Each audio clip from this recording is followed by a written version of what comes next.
This short video is going to cover building a beginner ethical hacking environment with JuiceShop.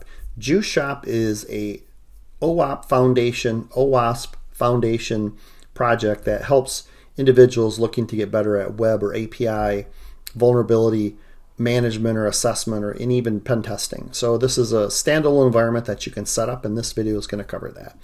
So back to out on GitHub on my public repo under Steve Schofield there, the repo is called Build a Beginner Ethical Hacking Environment, and this computer-resources markdown file has a series of things that you would, the assumption is you have a computer either running Windows 10 or 11, you have a Mac, either Intel CPU or a Apple CPU. This one I'm using happens to be the Apple one, so it's limited to ARM.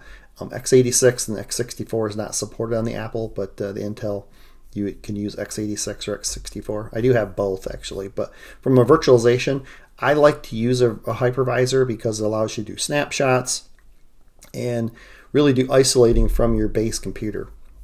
So my favorite one is VMware Workstation. So on Windows, I'll either use Hyper-V or Workstation. On a Mac, I'll use Fusion. Broadcom released this for free, and in this case, when you're using this as in a non-commercial way. VirtualBox is another virtualization software that people have used. For a runtime environment, I either use Kali Linux, which is probably the most popular Linux distribution for ethical hacking. They do have an x64 or an ARM version, so I am running, I've run this on both platforms.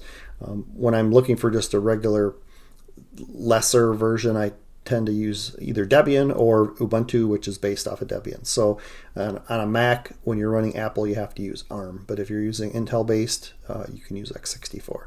For the runtime environment for the JuiceShop container, I've listed both runtime environments. You can use Docker or Podman. Most people that at least the instructions I've seen use Docker.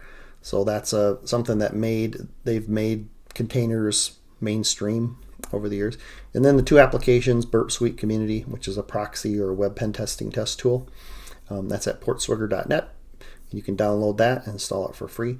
And JuiceShop, which is a container. So JuiceShop is just the name of the website, so I'll show you that in a second, but the instructions out on the JuiceShop site is how to install Docker, and it has the runtime parameters.